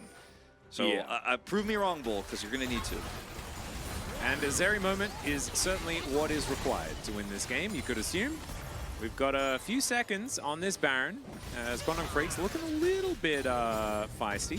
KT, of course, obviously always looking a bit feisty. Yeah, only the Everfrost really expended here, and Lancer needs to be careful about overextending, though, because he is, as you say, made of paper mache, and like, he is really up there. Making me scared, because even a Shock Blast onto this Gragas is going to damage him quite significantly. If he goes down, the whole team goes down as they just push him. The thing that's difficult, though, is that if they engage onto Lancer and use cooldowns, that gives Bull the opportunity, right? So it's a lot of it is like testing the waters. How far forward can I go? What can I absorb? To see whether we can actually start something off that is in our favor. This is the problem. Like, I don't know whether Cleaver can necessarily, like, for the entire game, deal with what Perfect is going to do. That's a really big problem, and I mean, this is kind of a hilarious situation. This Feist is just going to take the Drake. And they're trying to force a fight on Baron, and KT are just calling them on their bluff. Now, rotating over here is just so extremely risky, and Feisty, he doesn't actually have to commit to this. He just wants to pull Kwangdong back. And the Zhonya's is, you know, a little bit of armor here for Lancer, so, you know, we were talking about how he's very squishy. He's a little bit tankier now, but see if he can actually finish a Morel and Omicron. I don't think he has that much money. His backing right now, and does have teleport. Yep, just control wards going to be picked up. This is a really tense moment for Kwangdong, because if you give up this Baron, I think you just lose the game to Jax straight up. If you fight it, though, you're going to lose. And if you back and buy control wards because you're worried about getting control around Baron, or rather the Drake, then the Baron's going to go over. Perfect is level 18. Oh my god, they've got so much vision as well. Courage, no way that he can do anything here as he goes into his stopwatch. In comes Perfect. It's a phenomenal counter-strike as now Bull. He's ulted, he's ready to go, trying to get these electrocutions to happen. But KT, they just want to wait it out. They're going to flash over the wall. That is definitely a price that you're willing to pay, and Perfect not going to find his way in this time around. Did have the flash, decided not to go for it. As Scatter the Weak going to get Humbug out of there. And KT, they can also get the Drake. Yeah, now Perfect can stay top 2 while they get the Drake. He also has teleport and his flash. As you mentioned, he didn't expend that, so he can TP in and flash engage onto somebody. So Bull here, still at full health, still has a Yuumi on his back, but they can't actually fight around this really important Mountain Soul, and somebody has to deal with Perfect or he just takes another inhibitor. I don't think alone it's going to be Cleaver. Perfect's just going to hide on the map now, and there's just no way. Hide on map. It's the new Smurf. Courage didn't go so well last time. They're just going to walk it out. What? Walk it out. All right. And it fades away. He's got a hop. They're just like so scared of this guy's steal. They just don't want him to steal it. I guess they're trying to like get as much time for avoiding. Oh, maybe there's going on. I don't know. Anyway, 6 minutes until the Elder is going to spawn. Let's have a look at this fight one more time. So Wave blocks them out completely here. Courage has to stop watch early. The cask doesn't put Wei into the rest of Quantum Freaks. If it did, he would have died, but it doesn't ultimately really change anything here as Perfect can disengage. And then he has the flash, so I was thinking, okay, maybe he's actually going to follow up here as the first counter-strike is pretty good. We're just jumping straight back to live because that replay is really long on our observer's side. Like, we don't really add insult to injury here. The fun bits were over. Yeah. All right, that's a bomber! And that's a very dead Jace. Zeri gets that kill as a Lantern is going to be taken to get Humbug out of there. Might be some time bought here by Quandong Freaks, unless Perfect has anything to say about it. Certainly could be. Oh god, he's got Force of Nature. I mean, yeah, he just doesn't care about Syndra. He doesn't care about Gragas. He doesn't care about Lee Sin. With that Force of Nature, he's basically saying Gragas and Syndra can't even put a dent in me, even if you do have someone else. You're going to need 3 people to kill me now. And look at him just ignore 2 people. He's like, yeah, I don't care. Look at that! What was that damage to the turret? Are there soul laners chasing me? I don't care. Uh-oh, okay, the 80 carries here, I'm concerned. That's a minion wave, so he should be able to leap strike. Yeah, he's out of there, he's fine. Yeah, he's like, all I need to make sure both these AP soul laners can't deal with me is Force of Nature. And take my Baron Empowered Recall, and I'm back to full health, and now I'm going to go to the top side of the map. Oh my god, that's so silly. And like, look, we predicted this, we knew it was going to happen. Watching it happen in practice, though, just looks really imbalanced. It's real silly. Sometimes you're just having a great time on Jax. Double teleports coming forward here, though. That is a great interrupt from Humbug. I have a bad feeling for Lancer if he actually follows through on that teleport. Yeah, Lancer's just like, He got out onto the diving board, and now he's like, no, I'm not jumping, I'm not jumping. Well, he's going to try, as now Wei could be in trouble. Taken down extraordinarily low and just exploded. Bomber comes back once again for the Moonlight Vigil. Just gigantic. Bull after flash to get out of there. And look at Hype. He's flashing forward. There's the double kill for the Aphelios.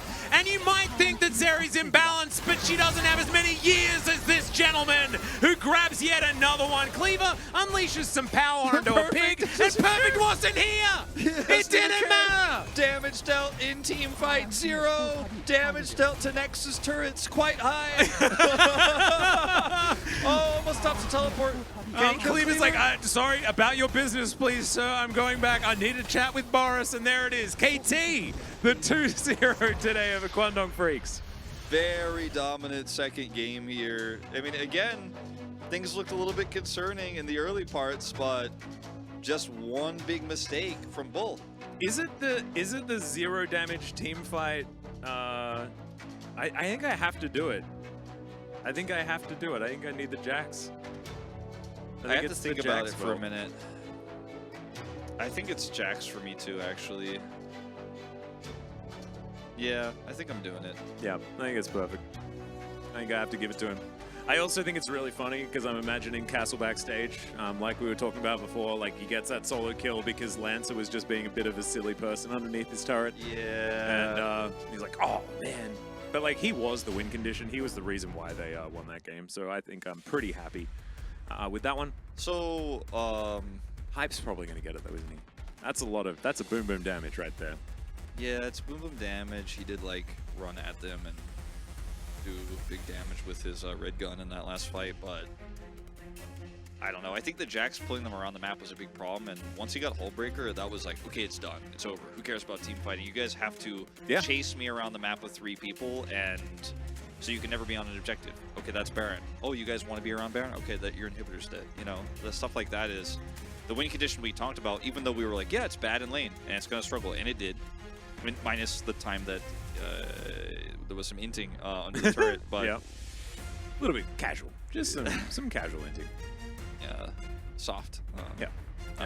And in all seriousness, though, like, this is just another example of a stronger team who overcame some of their early game problems. And these are things we see in challengers specifically because fundamentals and teamwork are so much stronger for these strong teams that you could just see Quantum Freaks kind of floundering when things go wrong. And that one misposition from Bull in the mid lane, and all of your momentum is gone. And it's 2 games in a row, right? Because it happened again with that flash forward in the top side in game number 1. So it really does show that when you're playing Zeri, even if you are like building her correctly and you have a little bit more health, like it takes that one mistake and the whole, like, look at this composition. It just hinges off Zeri doing things and being powerful in the late game. And it's just not going to work if she's positioned out of the way. I want to see teams, if they're going to play Zeri, like all in on we're playing for the Zeri, you know, and have some sort of facilitating mid and a tank top and play around that. Whereas for KT, they're like, okay, we're playing a Phyllis, and you and I are like, oh, that's worse than Zeri. But then they built a comp where they can have a side laning win condition where they can pull Quantum around the map. The Sejuani works extremely well because it has pick potential, can force out cleanses. Yep. Lee Sin just not as consistent here as Perfect. Will pick it up, unsurprisingly. Very nice. His Jax play absolutely fantastic. Not necessarily team fight Jax, right? Like this is Delta Tower. Yeah, Delta Tower is what we're and that's most of the health that collectively the turrets have. Yeah. He did so much of it. And remember, he was cold as well. He comes in, you know, he wasn't playing in the first game. Yeah, like, I love they put up his kill participation stat as well, 33%. It wasn't about that. Yeah, they were like, no, but that's to say like he did his job. You know, he the lower the push. better. Yep, that's what we're talking about. But also that means there's only 9 kills for the team in this game, right? So it wasn't exactly a large amount of skirmishing, and that's the perfect game to play around split push and 4-1, which is exactly what KT did. They identified this is what their composition was better at in the late game, and they played towards it. And I think when it's challenger and teams identify that and actually execute, we have to celebrate that more than anything else, right? Because that is a lot of what separates these teams from our LCK teams, is being able to do the difficult things at the right times. I mean, Dundon did it one time in the finals on Jax, and Chronicle didn't stop talking about it for a whole season. Exactly. He doesn't talk about it anymore. No, not as much. Especially not now. He doesn't talk about it anymore, but, you know... I still remember the Dundon moments on the Gragas, where he just went in and missed every single ability and then laughed in the player cam, and then they lost. That was my favorite Dundon experience. Dundon. I hope he has a good season in summer. Me too. I hope he bounces back. I don't think he needs to. I think Dundon will be Dundon no matter what, and then he'll become a caster, and everyone will love him. You know, it'll be fantastic. True. That's what I'm hoping. Maybe he could speak English and just join us as well. Like we just have like the Dundon report after every game, and just like see what he liked about it. Oh my god, that would be so dope. I wonder, would Atlas bet his hair in a challenger game? Hell no, not ever. Nope. Not on your life. It's just never happening. No way. Nope. Because yeah, you never know. It's always it's a flip of a coin up until the Nexus is dead. We could do that with Umpty. Oh yeah, we could theoretically do that with Umpty as well. To answer a question, by the way, there was someone asking about VODs, and there is in fact a YouTube channel that you can watch this live on, and then there will be VODs posted immediately afterwards as well. If you just have a look, LCK Challenger Global YouTube. Yeah, go to the LCK CL Global YouTube channel. Yep. And you'll find a lot of great content from us there. Mm-hmm. It's very hours and hours and hours. Chronicled? Yeah, chronicled. Yeah, he's in there. Yeah. Yeah, it's well chronicled and also well wolfed. Yep. And well atlased. Well, not as Valdez. No, you don't think so? Nah. Oh. vandalized? Yeah, it's been vandalized. Is it a best of 5? Riley, it is not a best of 5. However, There's one just more. for you, we will do another best of 3. We'll just spin one up. You know, because everyone wants to see DRX. You know, Plater got MVP. We better put him on. Yeah, you know? we'll put him in there. Yeah. And Gen.G. You We'll know, put him, give him a good team they could beat up on. How about we put Gen.G in there? Yeah. And, you know, people think that that's hype because Gen.G have a really good team in the LCK, you know, that, like, wins the finals and stuff like that. It's not what happens in Challenger, guys. It's a very different team. But they do pick cool champions and do fun stuff like Silas Jungle and Sejuani mid, and they have Quid. Yep, and he is fun. They sometimes have Ophelia as well. You never know. Never know who you're going to get. Ophelia was not bad when he played in LCK during the COVID times. Yep. I became a fan. I feel like there's a lot of Gen.G that should work, but it just never does. Yeah. You know, it's one of those teams that just hasn't really meshed. You know? Yeah, I don't know. Like, I'm not the biggest Gen.G Challengers expert because if you guys were here earlier, you heard I cast them like one time in spring. I watched a lot of their games, but I feel like because I wasn't casting them that much, I didn't feel like I really had a grasp on them. I was just always kind of like, ooh, this seems a little disappointing. But I couldn't really like put my finger on like the problem is X, Y. I feel like I absorb so much more if we're actually on a desk with a game. Yeah. You know, I completely agree with you. Because it's the same with Quantum Freaks. Like, this is the second time I've cast them this year, I think. It's wild when you watch a game at home and you think you're soaking everything up, but you like watch someone lose a team fight and you're like, all right, well, this game's over. You're still watching, but you're like a little tuned out. You don't have to focus, and so you don't necessarily. Yeah. And also, you know, if you're at home, you're taking a day off theoretically, right? So you're doing other things, making a coffee, stuff like that. Like what we're going to be doing tomorrow. What did we say, Valdez? Not entirely sure. Yeah, and you tuned out. So did we. But it's the end of the game, so you'll be fine. We're just charging Faker right now. Just making sure that everything can just charge mute the up. stream and solo cast in your room. Yeah, that's how I'll focus on Gen.G. Yeah. I just like start yelling at the TV. Yep. No, I think that's a great idea. In fact, you should record it. And we can, like, if we're ever here, right, and we're casting, we get a little bit tired, we can just, like, mute ourselves and then just put you on. That'd be great. And so just assume at all times it could be you that's casting the game. So you guys just got to make a wolf soundboard. Like, yep. You're like, the mid turret went down, so... Yes. So Zoe gets a big advantage here. Yeah. Well, actually, that doesn't need to be individual buttons. That could just be one button. Yeah, and we can just use that one. That's fine. And then we can just add in all of the rest. No, that sounds great. I'd be down. I thought that was a very bad map of League of Legends. map. We're not there's no desk here, by the way. It's an imaginary thing, and we're pretty good at making it look like there's a desk, but there's not actually a desk. Just to confirm. We also, if Valdez is still here, I know you probably tuned out, but we just need to tell him about charging Faker and here behind us, as we do have things that have changed a little bit. As you can see, the rising light is us sending energy towards Faker that then gets forwarded towards Chovy's Camel Farm, where they have been spending the off-season raising beautiful camels that are just going to be very happy. Tuned out again. There we go. Don't touch that television dial, Valdez. Yeah, don't touch that dial. Do you have anything even plugged into your PC that has a dial? My speakers have a dial, a volume dial. Yeah, so do mine. That's it. My microwave has a dial. Really? Yeah, it turns. Oh. The timer is still a dial on my microwave. I bought it in like 2012, so it's pretty old now. But I bought mine in 2017. It's been going strong. Like, this is one of the second things that I ever bought, and it survived 3 moves. Nice work, microwave. Never really used a microwave. I don't even think I had one in university. So when I bought my microwave, I like tweeted like, "What should I do with my microwave? What should I cook?" Mac and cheese. I got it. So what do I do now? Yeah. I just cook ramen. Where in the does pot. the food come from?